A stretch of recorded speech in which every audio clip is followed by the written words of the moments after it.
Iran is developing now ballistic missiles that are intercontinental ballistic missiles for 8,000 kilometer range. What does that mean?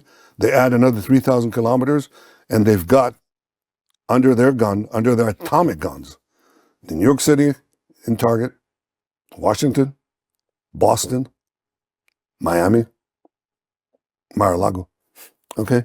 So that is a very great danger. You don't want to be under the nuclear gun of these people who are not necessarily rational and who chant death to America. So I think Israel has played a very important part in pushing that threat away.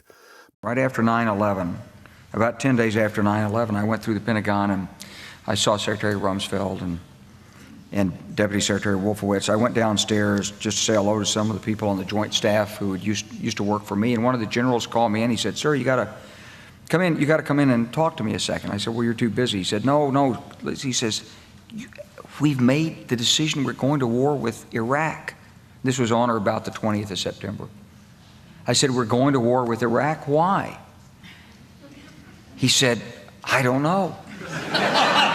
He said, "I guess they don't know what else to do."